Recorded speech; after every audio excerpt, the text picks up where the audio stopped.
Merci Éternel, parce que c'est toi qui œuvres par ton esprit. Bien-aimé Saint-Esprit, nous t'invitons à continuer l'œuvre que tu fais ce matin dans les cœurs, au nom de Jésus. Amen. Amen. Amen. Gloire à Dieu. Bonjour à tous. J'espère qu'après ce moment de louange, vous allez bien. Je ne sais pas si vous avez remarqué quelque chose. Il y a quelque chose de nouveau dans la salle. Est-ce qu'il y a quelqu'un qui a remarqué quelque chose? Est-ce que quelqu'un a un don d'observation, d'observateur?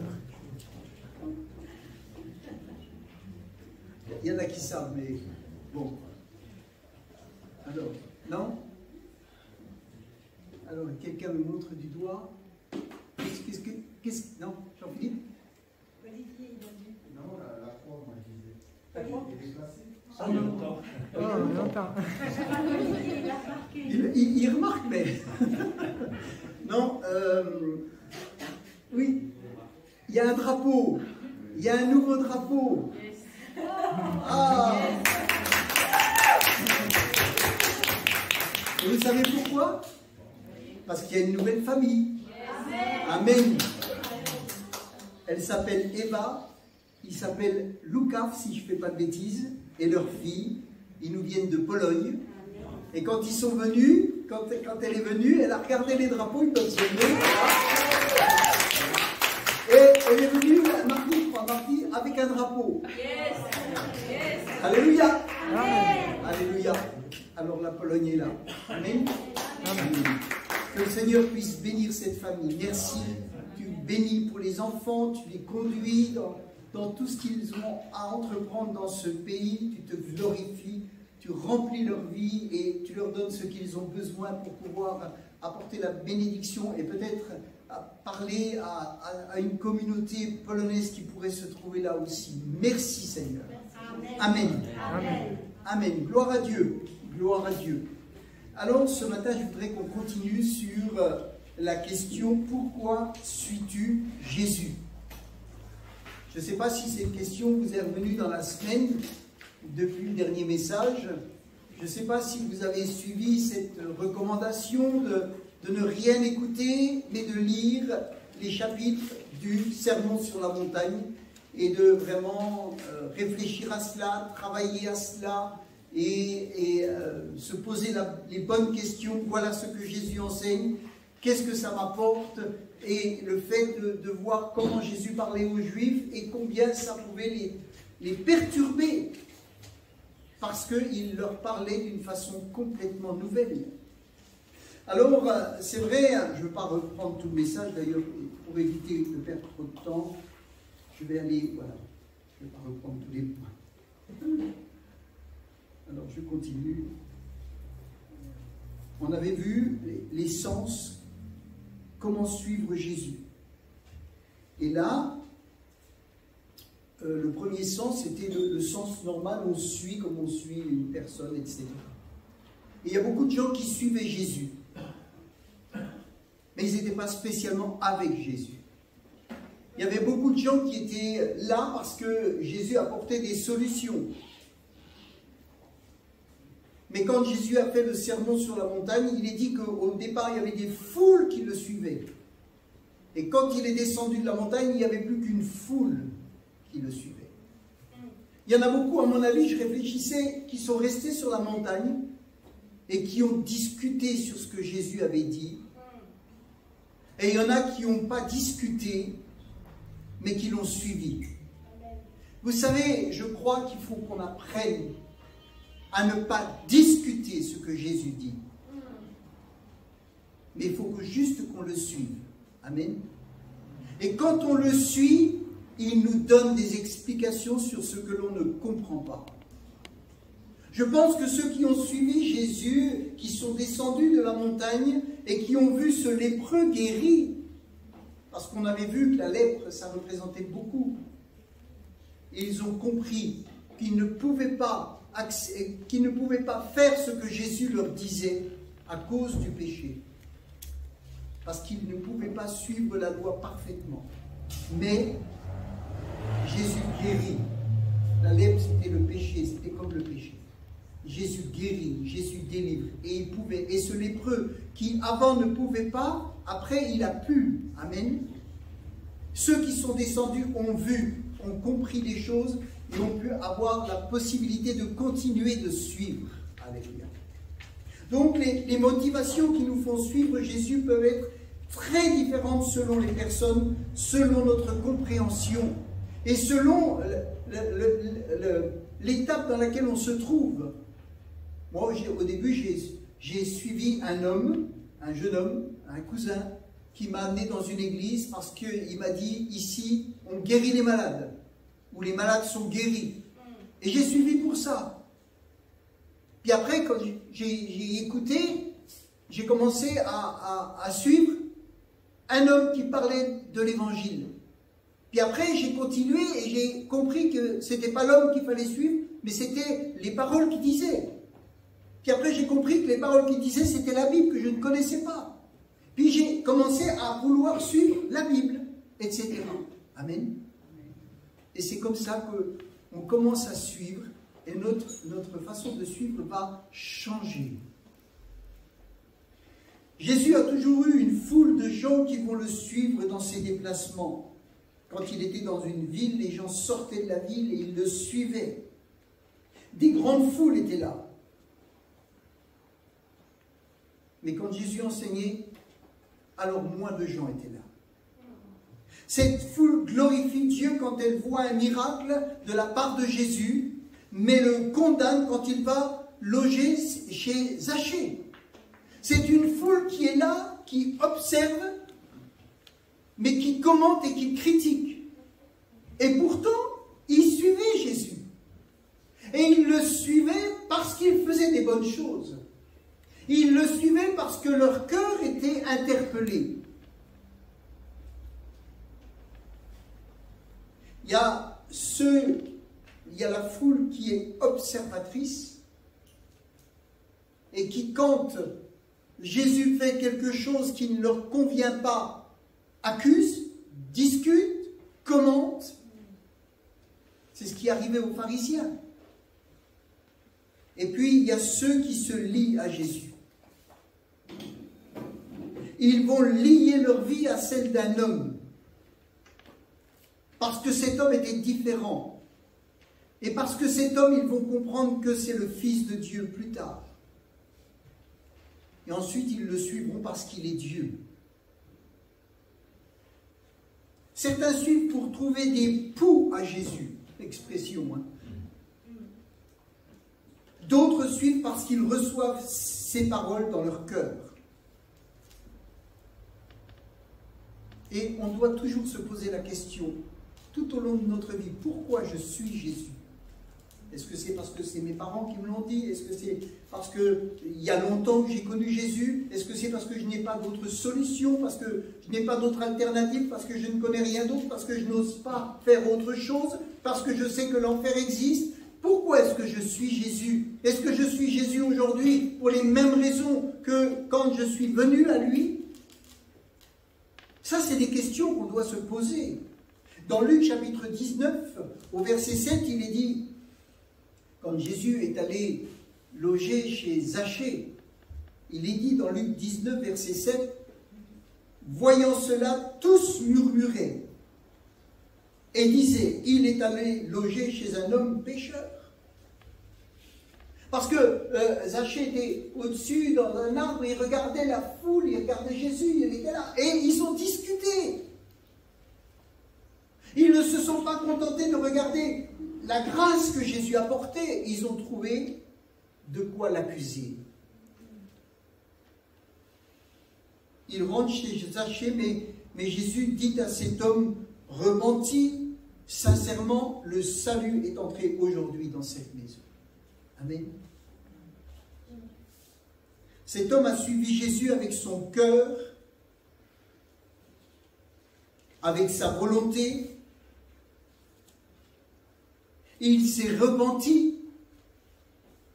Il s'est même dépouillé d'une part de ses biens pour réparer ses fautes. et ses péchés. Amen. Au début, il suivait Jésus du regard depuis un arbre. Mais ensuite, il a suivi Jésus parce que quand Jésus est rentré dans sa maison, il a eu une profonde conviction qu'il était un pécheur. Et il a tout de suite, sous l'impulsion de l'Esprit de Dieu, de la pression qui était là, mais une bonne pression, il a dit, si j'ai fait du tort à quelqu'un, je règle. Je donne même 4 fois plus. Je règle mes affaires. Il a suivi Jésus. Amen. Et il a suivi Jésus. Et je vous dirais que celui qui suit Jésus de cette façon, il est maintenant suivi par Jésus. Amen. L'important, vous savez, c'est pas simplement de suivre Jésus, mais c'est d'arriver à un moment où Jésus nous suit. Quand je dis nous suit, ça veut dire nous dirige. C'est pas qu'il va où on va, hein. C'est pas simplement ça. C'est qu'il nous suit dans le sens, il nous dirige. Il mène nos pas. Il nous conduit. Amen. Et quand il nous dit, alors, je vais faire ça, alors non seulement il nous suit, il nous conduit, mais il est avec nous. Amen. Beaucoup de gens suivent Jésus, je dirais, parce qu'il y a un intérêt. Et c'est pas mal. Mais nous devons suivre Jésus pour l'intérêt qu'il a aussi. Et son intérêt, c'est que notre vie soit transformée pour être à sa gloire. Son intérêt, c'est que le péché ne puisse pas nous emmener en enfer. Son intérêt, c'est que nous devenions des lumières. Son intérêt, c'est que nous puissions prendre le relais de la vie qu'il a eue sur la terre pour amener les gens à l'évangile. Amen. Je dirais, les intérêts sont communs. Si tu suis Jésus comme Zachée, sache que Jésus te suivra personnellement par son Saint-Esprit qui viendra habiter en toi. Alors, le deuxième sens de suivre, qui est noté dans la Bible, alors j'ose même pas vous dire le nom, Sunapoluteo, ce qui veut dire accompagner. Accompagner quelqu'un. Accompagner quelqu'un, ça veut dire être son compagnon. Certains disent, c'est mon compagnon. Mais ils vivent avec, hein. Ils disent, c'est mon compagnon. On peut suivre quelqu'un de loin, on peut suivre un mouvement, on peut suivre une manifestation, on peut suivre un homme, mais il y a un autre sens qui est donné là, dans ce passage, c'est qu'on peut accompagner quelqu'un. Amen. Et accompagner quelqu'un, il faut qu'il soit d'accord. Et ça, c'est une autre façon de suivre. Il y a beaucoup de gens qui suivaient Jésus. Mais Jésus n'était pas d'accord avec eux. Mais ils suivaient. Et Jésus ne les a pas empêchés de suivre. Mais là, pour l'accompagner dans l'exemple qu'on va voir, il faut qu'il soit d'accord. Et je crois qu'on doit vraiment comprendre que suivre Jésus, ça a vraiment plusieurs sens. Et là, on va lire dans Marc chapitre 5, au verset 37, dans la version seconde.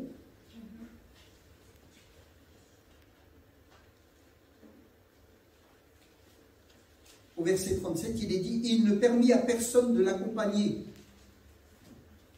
Ou dans la version parole vivante, il est dit « Il ne permit à personne de le suivre plus loin ».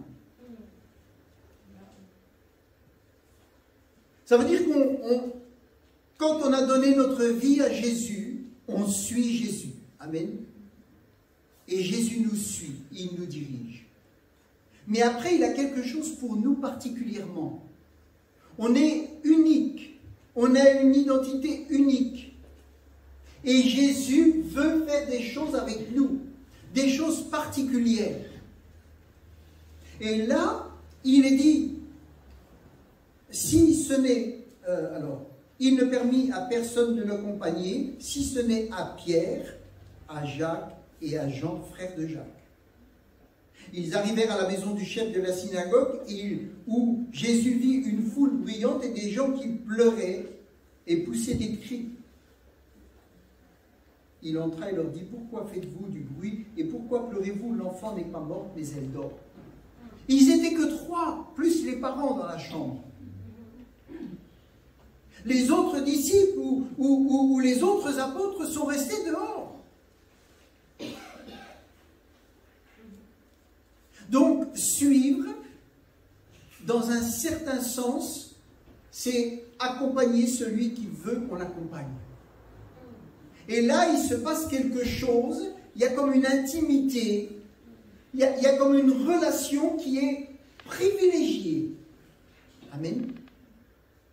Où on va entendre, voir des choses que les autres ne voient pas.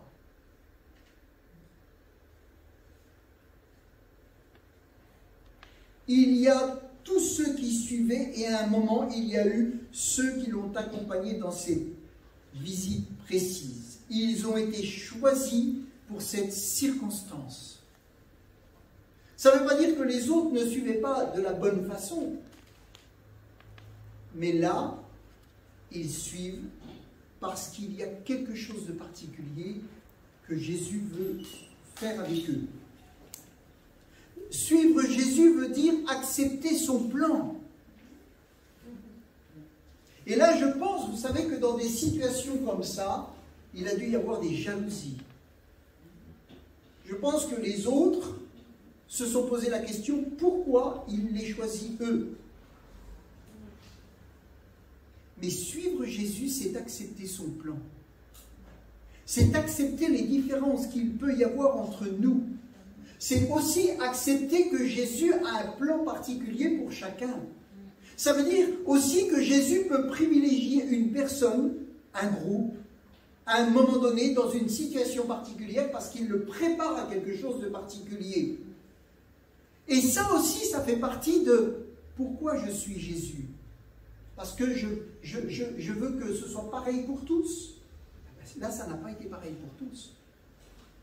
Il y a eu une différence. Et quand on suit Jésus avec un état d'esprit de concurrence, alors on ne suit pas Jésus comme il le veut. Et on doit grandir pour suivre Jésus comme il le veut. Accepter son plan, accepter nos limites et accepter sa volonté. Ça ne veut pas dire qu'il n'aimait pas les autres. Ça voulait simplement dire qu'il avait un projet pour ces hommes-là. Et qu'il les amène parce qu'il veut les préparer, les former à quelque chose. Et si vous savez, si dans notre cœur, on n'a pas de problème avec ça, on ne peut que se réjouir.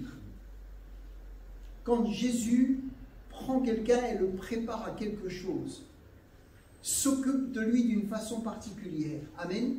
Parce qu'on a confiance que c'est le plan de Dieu et que c'est pour la gloire de Dieu et qu'au bout du compte, tout le monde sera au bénéfice. Alléluia. Les autres n'ont pas été invités dans la chambre de cette petite fille morte. Mon frère, ma sœur, en suivant Jésus, tu peux être choisi pour l'accompagner dans un appel.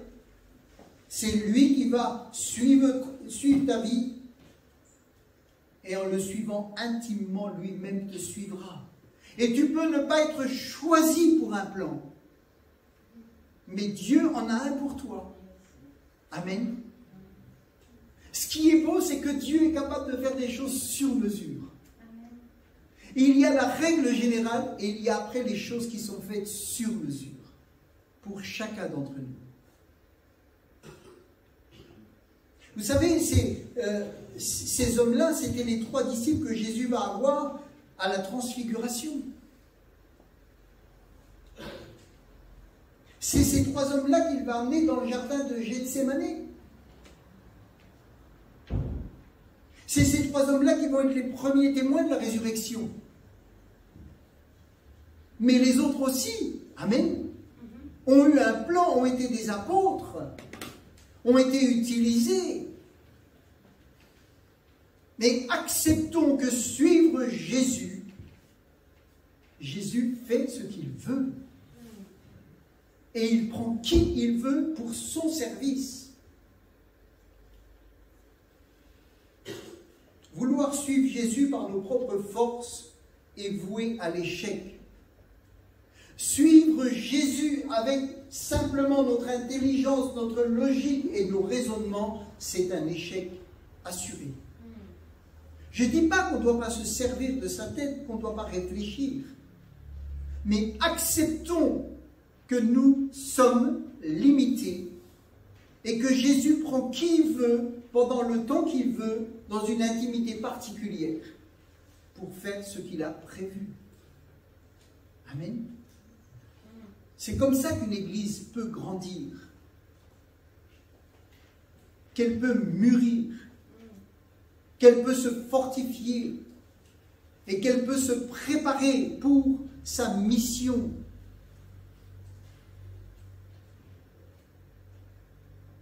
Jésus les a préparés aussi pour le rôle qu'ils joueraient dans l'église primitive, mais aussi pour les souffrances qu'ils vont endurer. Un pasteur disait, mais si tu veux ma place, prends aussi ma croix. Eh oui. On ne peut pas prendre la croix d'un autre. On ne peut pas. On a chacun quelque chose, un fardeau que Dieu a mis sur nos cœurs. Et quand on essaye de porter le fardeau de l'autre, ou dire, oui, mais moi je peux porter son fardeau, alors là, vous savez, on part dans un mauvais chemin. Jésus a dit, Pierre a dit, je peux porter le même fardeau que toi. Jésus lui a dit, non, tu le porteras plus tard. Pierre en a fait l'amère expérience. Nous suivons Jésus, mais Jésus a un chemin pour nous. Et il va dire, c'est dans Jean 13, verset 36, Simon Pierre, Jean 13, 36, dans la version seconde, il est dit, Simon Pierre lui dit, Seigneur, où vas-tu? Et Jésus répondit, tu ne peux pas maintenant me suivre où je vais. Ah, vous croyez qu'on peut suivre Jésus partout où il va et quand on le veut? Non. Non. Pierre pensait, mais Jésus lui dit non. Il lui dit, tu ne peux pas maintenant me suivre où je vais, mais tu me suivras plus tard.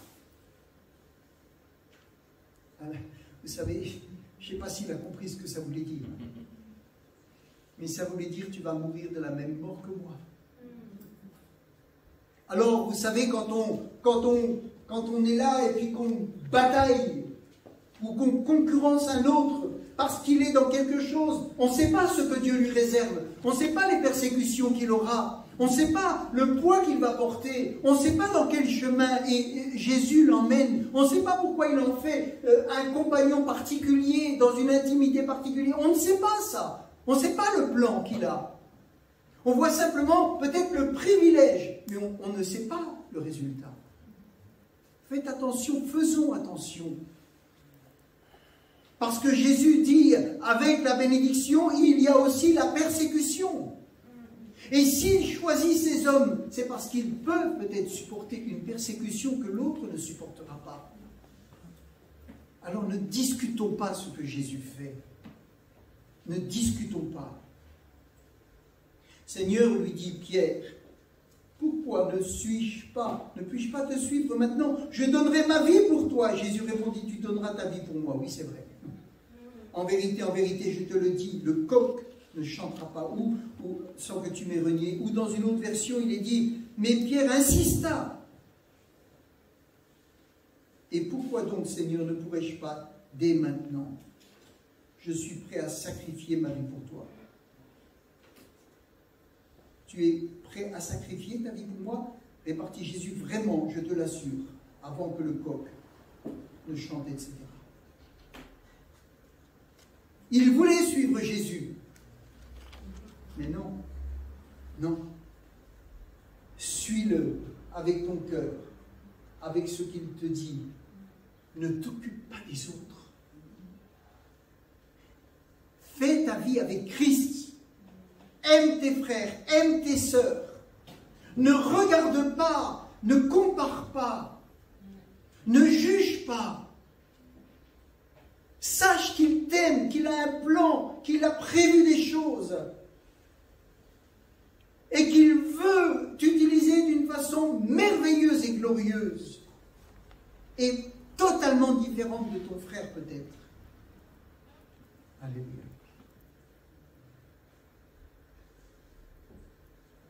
Un autre exemple pour suivre Jésus à la croix sur le mont Golgotha, toujours dans le sens accompagné. Golgotha qui veut dire colline de, c'est la colline de Jérusalem où les crucifixions avaient lieu, le lieu du calvaire.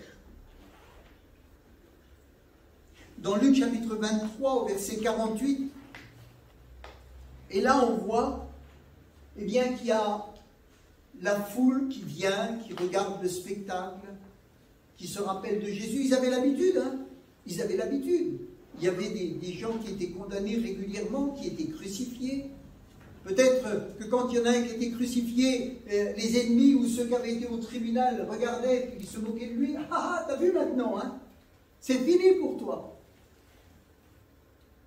La foule se rappelait « Crucifie-le! Libère Barabbas !» Il était là, Jésus, sur une croix. Et il est dit, au verset 48, « Et tous ceux qui assistaient en foule à ce spectacle, après avoir vu ce qui était arrivé, s'en retournèrent se frappant la poitrine. » Puis un peu plus bas, il est dit, « Tous ceux de la connaissance de Jésus. » Donc il y a la foule qui assistait. Peut-être dans cette foule, il y avait des gens qui avaient suivi Jésus pendant son parcours. Plein certainement avaient été guéris par Jésus, c'est certain. Plein avaient été interpellés par les paroles de Jésus. Mais il est dit, tous ceux de la connaissance de Jésus et les femmes qui l'avaient accompagné depuis la Galilée se tenaient dans l'éloignement et regardaient ce qui se passait. En gros, il y avait deux foules ou deux groupes. Il y avait ceux qui étaient là comme des observateurs et qui disaient « Ah, il a sauvé les autres et maintenant il ne peut pas se sauver lui-même. » Et ils sont toujours là, ils continuent de suivre Jésus. Ils peuvent même témoigner de ce que Jésus a fait. Oui, c'est vrai, il est là, mais je reconnais qu'il a agi, je sais qu'il a guéri telle personne dans ma famille, je sais que quand il m'a parlé, il y a eu quelque chose qui s'est passé. Oui, c'est vrai. Mais bon, s'il est condamné, c'est que c'est juste. Et puis il y avait cette autre foule. Dans Parole vivante, il est dit « Quant aux amis de Jésus, et tous ceux qui l'avaient connu », c'est Luc 23, 49 dans Parole vivante, « Quant aux amis de Jésus et tous ceux qui l'avaient connu, en particulier les femmes qui l'avaient accompagné depuis la Galilée, ils se tenaient tous à l'écart et observaient de loin. » Ils se tenaient à l'écart. Ils étaient là, mais ils se tenaient à l'écart. Ils n'étaient pas mêlés à cette autre foule.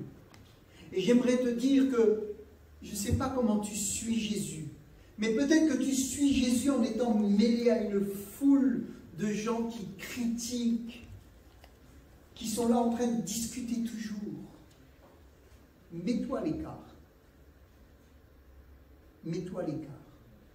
Et suis Jésus avec les amis de Jésus et tous ceux qui l'avaient connu. Amen. C'est différent, vous savez. Quand on les regarde comme ça, on peut dire « Ah, ils sont tous là ». Mais quand on regarde et qu'on observe et qu'on lit quant aux amis de Jésus et tous ceux qui l'avaient connu en particulier, ils étaient là, mais ils se tenaient ensemble, à part. Amen.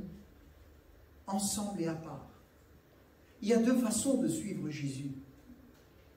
Ou on le suit superficiellement, ou on le suit profondément.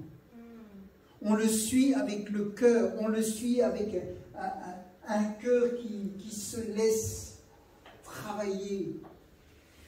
Un cœur qui a laissé Jésus faire une œuvre.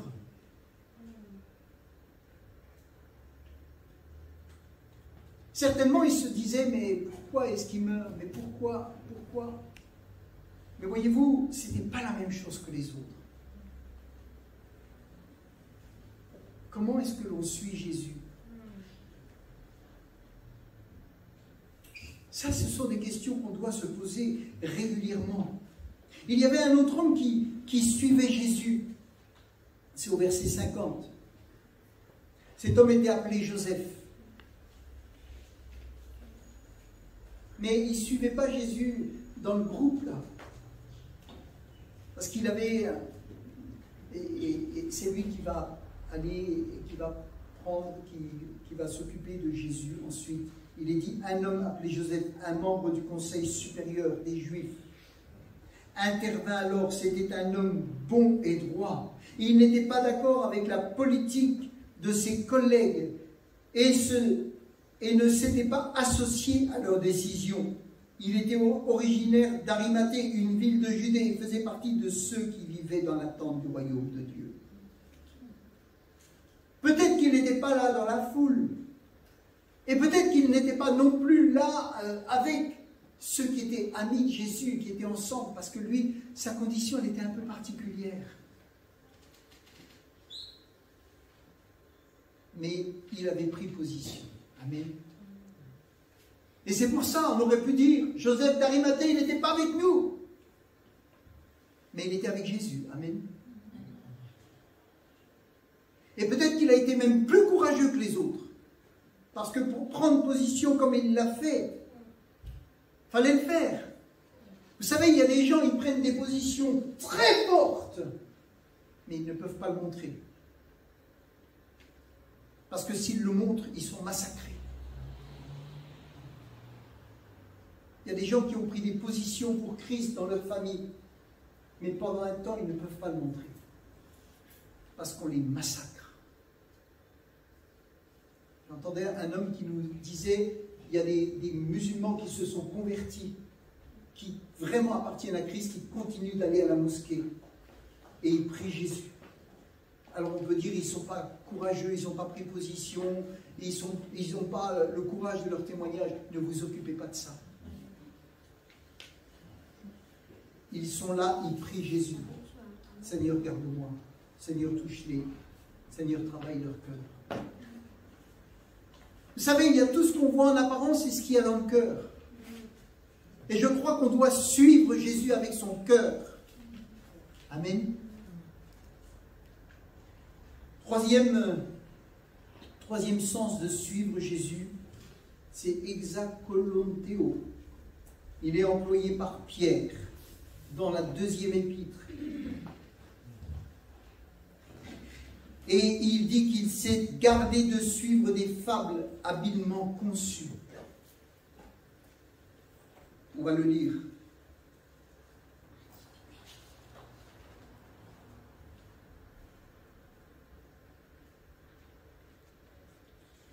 Suivre Jésus, ça veut dire aussi choisir de ne pas suivre. Si vraiment tu suis Jésus, tu prends la position de ne pas suivre certaines choses, certaines paroles, certains commentaires. Suivre Jésus demande du courage. Et Pierre, qui devait porter le témoignage de Jésus, il fait très attention de ne pas suivre des fables et de ne pas dire des choses qui ont été dites. Mais il veut vraiment rapporter la vérité de Jésus ressuscité. Amen. Suivre Jésus, choisir de ne pas suivre certaines choses. Dis-moi qui tu fréquentes et je te dirai qui tu es. Vous allez dire, oui, mais ça c'est un proverbe du monde. Mais la Bible dit, celui qui fréquente les sages devient sage, celui qui se plaît avec les insensés s'en trouve mal. Dis-moi qui tu fréquentes. Dis-moi qui sont ces amis avec qui tu parles. Et la Bible te dira Qui suis-tu? Qui tu suis, pardon? Faisons très attention. Faisons très attention.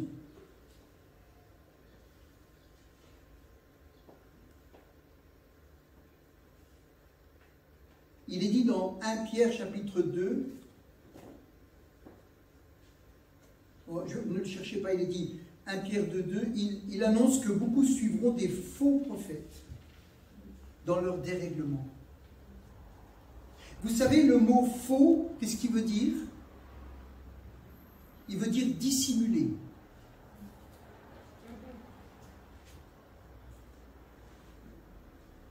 Demandons au Seigneur ce qui est dissimulé, ou ce que certains pourraient vouloir dissimuler, parce qu'on doit suivre Jésus, et on doit veiller à ne pas suivre ce qui pourrait être dissimulé pour nous éloigner de Christ. Dans 2 Pierre chapitre 1, au verset 16, dans la version seconde, 2 Pierre 1, verset 16,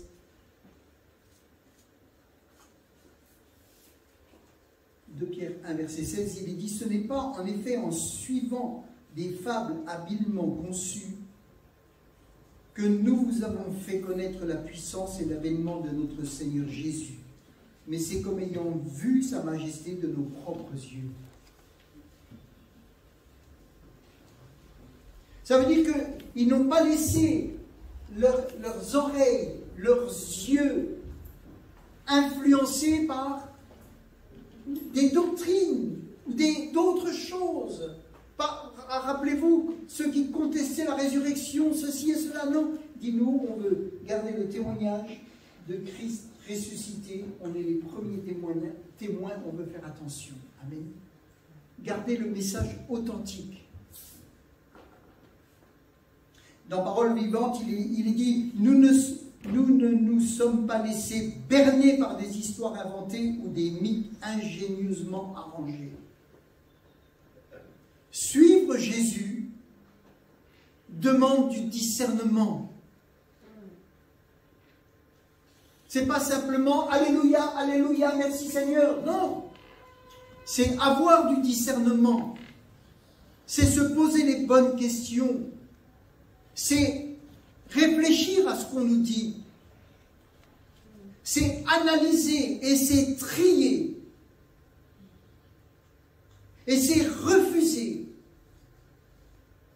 ce qui, avec le temps, peut nous écarter de la simplicité de l'Évangile.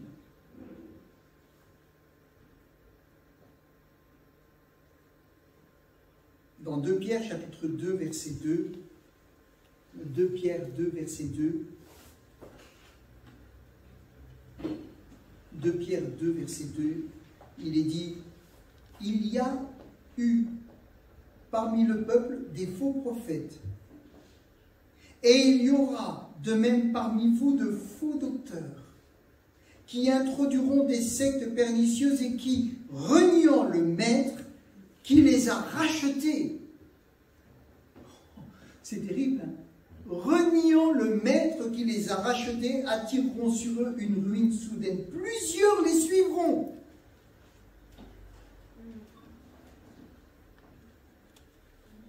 Ah ben lui, il s'est converti, il a suivi Jésus, je le suis. Ah, il a été racheté par Jésus, je le suis. C'est bizarre ce qu'il dit. Mais ça ne fait rien, il a été racheté par Jésus, je le suis. Non? On suit Jésus. Amen. Et ceux qui restent rachetés, et là, vraiment, plusieurs les suivront dans leur dissolution. Vous savez ce que ça veut dire le mot dissolution?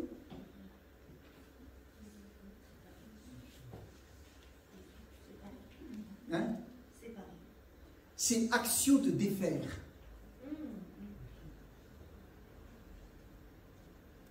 Si vous êtes avec des gens qui prennent le temps de défaire ce que Dieu fait, si vous êtes avec des gens qui travaillent par leur parole à défaire ce que Christ fait dans une vie ou ce que Christ fait dans une assemblée, faites attention.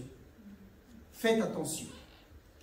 Parce que même s'ils ont un témoignage, même s'ils ont vécu des choses, même s'ils ont été rachetés, même s'ils prient, même si tout cela, il est dit, ils ont été rachetés, mais ils peuvent renier en ne suivant plus Christ, mais en suivant leurs pensées, en suivant leur conception, en suivant leur doctrine, en suivant ce qui les intéresse, ce qui va les mousser. Vous savez, suivre Jésus, là, quand on commence à étudier la chose, c'est pas simplement marcher, venir à une réunion. Hein. Non, non, non. Non, non, c'est plus que ça. Hein. C'est vraiment plus que ça. Hein. C'est vraiment beaucoup plus que ça. Il est dit, voilà, plusieurs les suivront dans leur dissolution et la voix de la vérité sera calomniée à cause d'eux. Pensons que la volonté de Dieu, c'est quand il dit « Aimez-vous les uns les autres, à ceux-ci tous connaîtront que vous êtes mes disciples. » Si on suit Jésus vraiment, vraiment, comme il le veut, si vraiment on accepte que Jésus a un plan particulier comme Pierre et qu'il les prend lui à part, si vraiment on fait attention à nos oreilles, on fait attention à nos yeux, on fait attention à ce qu'on entend et même à ce qu'on dit, si vraiment on fait ça, à ceux-ci tous connaîtront. Tous connaîtront. Amen. Tous verront. Et tous seront attirés. Ça fait partie de suivre Jésus. Dissolution, c'est action de défaire. Il est dit dans 2 Pierre, chapitre 2, verset 15, « Après avoir quitté le droit chemin, ils se sont égarés dans la voie de Balaam. » Après avoir quitté le droit chemin. Donc il y a, vous savez, en nous, une volonté. Et on peut quitter le droit chemin.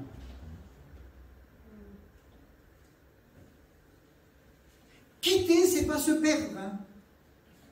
Quitter, c'est une action volontaire. On peut se perdre.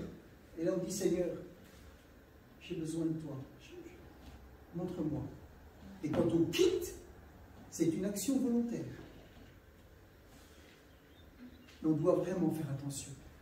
Garde ton cœur plus que toute autre chose. Garde ton cœur plus que toute autre chose. Parce que les sources de la vie sont là. Amen.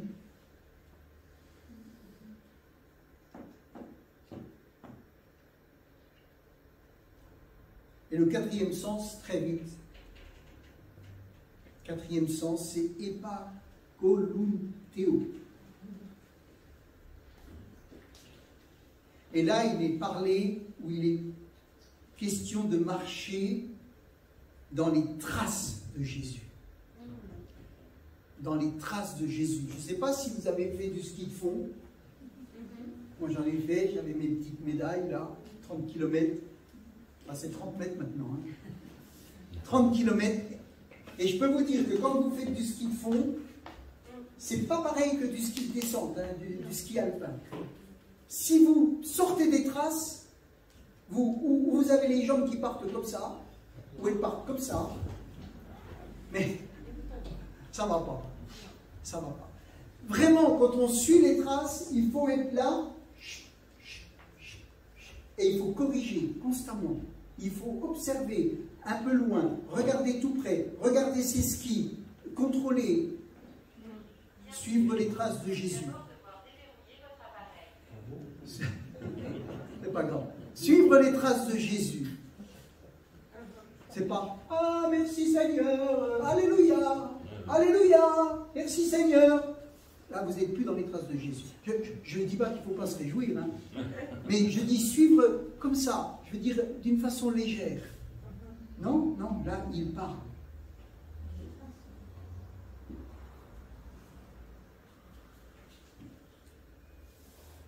Il est dit dans, je vais finir, 1 Pierre 2, 21, cela fait partie de votre vocation. Suivre Jésus. Vocation veut dire action d'appeler. Vocation veut dire action d'appeler.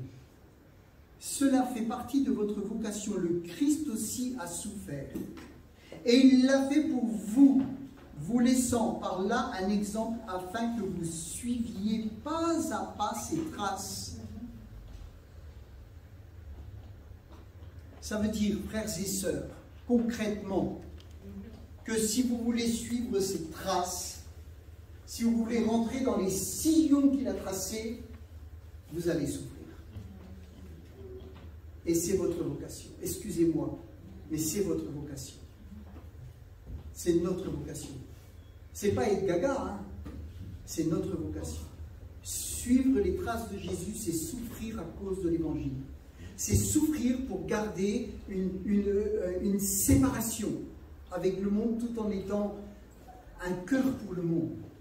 C'est vraiment être capable de dire non, je ne suis pas d'accord avec toi quand tu essayes de dissoudre. Je ne suis pas d'accord avec toi. Vraiment, je veux suivre les traces de Jésus. Ça amène beaucoup de souffrance. Beaucoup de souffrance, vous savez. Il est dit dans 1 Pierre 3, verset 9, « Ne rendez à personne le mal pour le mal, ni l'injure pour l'injure. Répondez plutôt en demandant à Dieu de bénir ceux qui vous offensent. N'est-ce pas à cela que vous avez été appelés, afin d'hériter vous-même un jour la bénédiction divine. » Vous savez, si vous voulez vivre un évangile sans souffrance, sachez que vous ne suivez pas Jésus. Vous n'êtes pas dans les traces de Jésus.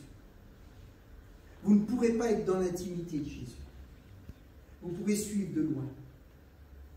Et surtout, ce qu'il ne faut vraiment pour personne, c'est qu'un jour, on soit du côté de la foule qui suit, mais pas dans les amis. Il faut rester dans les amis de Jésus, dans les intimes de Jésus. Amen.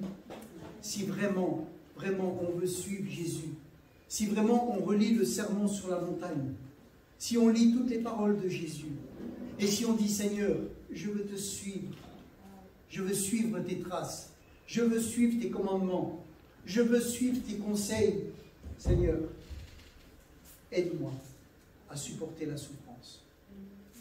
Mais je sais que je serai vainqueur. Je sais que je gagnerai. Je sais que tu as souffert plus que moi et que tu as souffert pour moi. Je sais que si je suis brisé, c'est toi qui t'occupes de moi. Amen. À suivre Jésus. Suivre Jésus. Alléluia. Père éternel, merci. Merci Seigneur, parce que c'est vrai que tu ne nous demandes jamais quelque chose au-delà de nos forces. Seigneur, tu nous donnes une vocation, un appel. Seigneur, tu nous as mis à part. Tu nous as, vraiment, tu as des projets de bénédiction, de grâce. Tu veux restaurer nos cœurs, tu guéris toutes nos blessures. Vraiment, à un moment donné, tu prends nos péchés, tu les envoies au fond de la mer, tu les oublies. Tu fais de nous des nouvelles créatures. Tu nous emmènes dans un chemin de grâce, de bénédiction, de restauration. Tu fais que les gens, quand ils nous voient, ils voient quelqu'un de recréé, de nouveau, hein, des cœurs nouveaux, des gens qui ont vraiment reçu, vécu, senti quelque chose de divin. Mais Seigneur, vraiment, nous voulons apprendre ou réapprendre ou accepter ta volonté.